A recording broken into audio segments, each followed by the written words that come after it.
Hello friends, সবাই কেমন আছো? পাপিয়া অফিসিয়াল চ্যানেলে সকলকে স্বাগত জানাই। আশা করি সবাই ভালো আছো, আমিও ভালো আছি। এখানে দেখতে পাচ্ছ আমি পমফ্রেট মাছ ঢেলেছি। পমফ্রেট মাছ খুব নরম। মাছটা আমি কীভাবে কাটছি দেখো। মাছটা পুরো মাথা থেকে পুরোটা কেটে নিয়ে উপর থেকে পুরো মাছের পেটে থেকে সমস্ত ময়লাগুলো পরিষ্কার করে নেব। পমফ্রেট মাছ দেখতেও যেমন সুন্দর, খেতেও খুব সুন্দর লাগে। তো একে একে আমি তাড়াতাড়ি করে পমফ্রেট মাছগুলো সব কেটে নেব।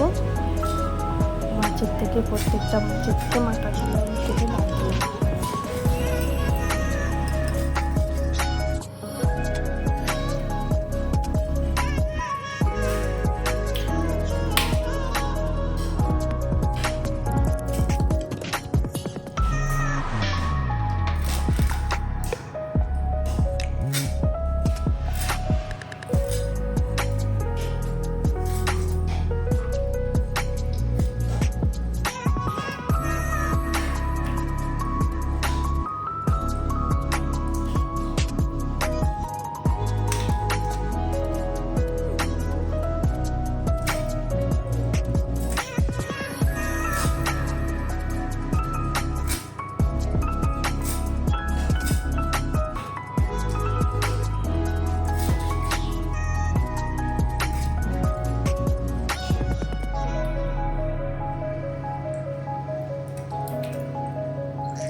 তো পমফ্রেট মাছগুলো বেশ কি সুন্দর করে কেটে গুছিয়ে নিয়েছি, দেখতে পাচ্ছ তোমরা।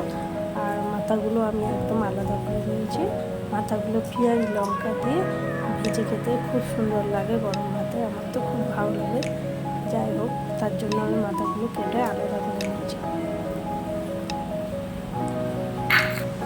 মাছগুলো আমি সমস্ত ভালো করে সুন্দর করে ধুয়ে আমি পরিষ্কার করে নিয়েছি। এবারে মাছে আমি লবণ, হলুদ আর লঙ্কার গুঁড়ো মাখিয়ে দেবো।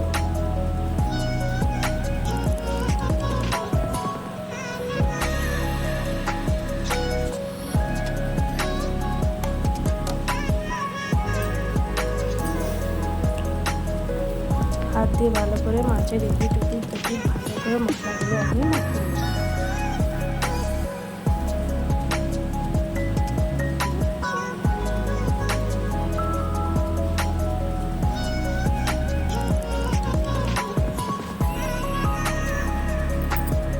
ভালো করে মশলাগুলো মাখিয়ে আমার মাখানো হয়ে গেছে। এবার আমি কড়াইতে তেল গরম করতে দিয়েছিলাম। তেল গরম হয়ে গেছে, আর মাছগুলো একে একে কড়াইতে দিয়ে দেবো। মাছগুলো খুব নরম হয় আর খেতে খুব সুস্বাদু, তাই মাছগুলো হালকা তেলে আমি খুব কড়া করে মাছগুলো ভাজবো না, হালকা করে ভেজে নেব। মাছগুলো আমার ভাজা হয়ে গেছে, দেখো সব হালকা করে ভেজেছি, খুব কড়া করে ভাজিনি। এবারে আলুগুলো আমি ভেজে নেব।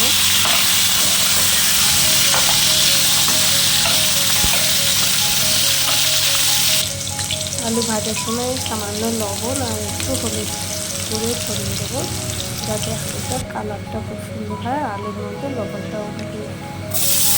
আলু ভাজার পরে সেই তেলে আমি পেঁয়াজ দিলাম, লঙ্কা দিলাম, কাঁচা লঙ্কা চারটে, আর আদা রসুন বাটা দিলাম একটু, দিয়ে আমি সমস্ত মশলাগুলো ভালো করে নাড়াচাড়া করে ভেজে রাখবো।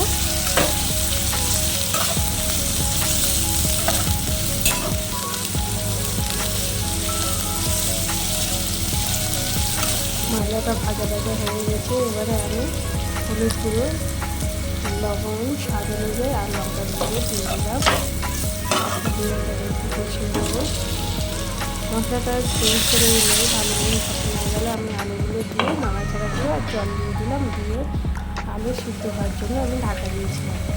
আলু সিদ্ধ হয়ে যাওয়ার পরে আমি মাছগুলো ছেড়ে দিলাম ঝোলের মধ্যে। মাছগুলো একটু ফুটে গেলে আমি ফুটন্ত ফেলেতে আমি কাঁচা সরষে বাটা দিয়ে দেবো। দিয়ে মাছগুলোকে দিয়ে দেবো। দিয়ে ফের ঢাকা দিয়ে আমি ফুটতে দেবো। ভালো মতন মশলাটা আমার ফুটে গেছে,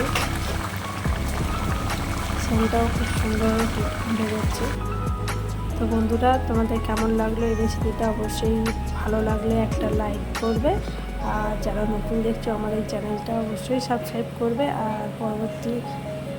আর পরবর্তী ভিডিওতে ফের দেখা হবে।